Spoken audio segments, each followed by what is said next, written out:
Last time we explored how knowing something takes more than just believing it. It also has to be true, and not true by accident. Before we go further, let's step back for a moment. The study of knowledge itself is called epistemology. The word comes from the Greek episteme, meaning knowledge or understanding, and logos, a rich Greek term often translated as word, but here meaning study, reasoning, or account. Epistemology asks, what is knowledge? How do we get it? And how can we tell when we really have it? In Lesson 1, we looked at the classic answer, the justified true belief model. According to this view, you know something if 3 conditions are met. 1, you believe it. 2, it's true.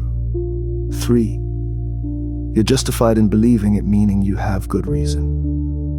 For centuries, many philosophers thought this was enough. Then in 1963, Edmund Gettier published a short paper that shook the foundations of epistemology. He gave cases where all 3 boxes were checked, yet it still seemed wrong to call it knowledge. Here's one. You walk downstairs and glance at the clock. It reads 8:20, the same clock you've trusted for years. You think it's 8:20, and you're right. It really is 8:20. You believe it. It's true, you're justified. But what you don't know is that the clock stopped exactly 24 hours earlier. It's broken, and you just happen to look at it at the one moment it shows the right time again. Your belief was correct, but only by luck. That's not knowledge. Here's another. You're walking past a hill and see, in the distance, what looks exactly like a sheep. You think there's a sheep on that hill, and you'd be right. There is a sheep. But the thing you saw wasn't it. It was actually a lifelike sheep statue placed there by the farmer for decoration. The real sheep was hidden further back, out of sight. So your belief was true, but for the wrong reason.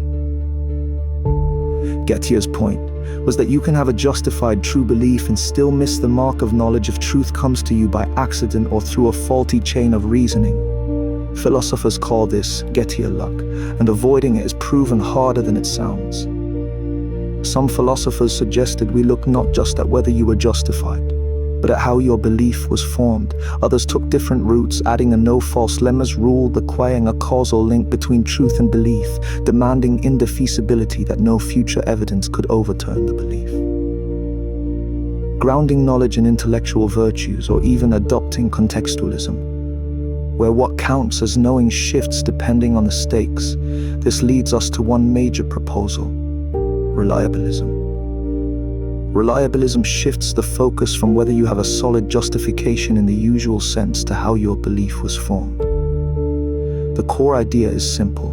A belief counts as knowledge if it was produced by a cognitive process that tends to lead to truth more often than not.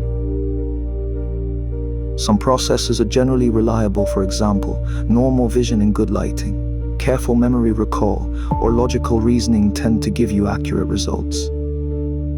Others are unreliable, like wild guessing, wishful thinking, or trusting a known liar.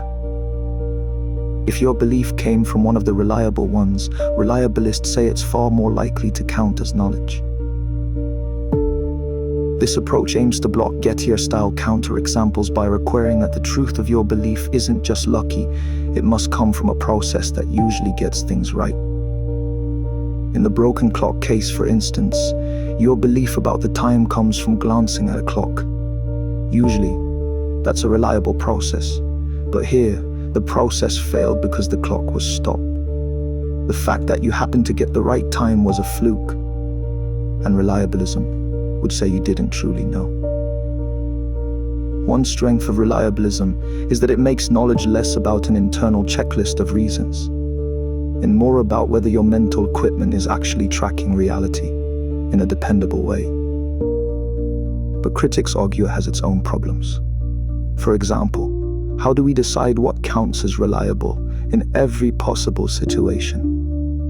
And can someone have knowledge without being able to explain or prove how reliable their process is?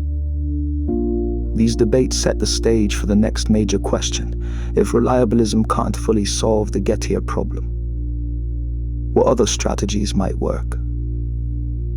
That's where we turn next.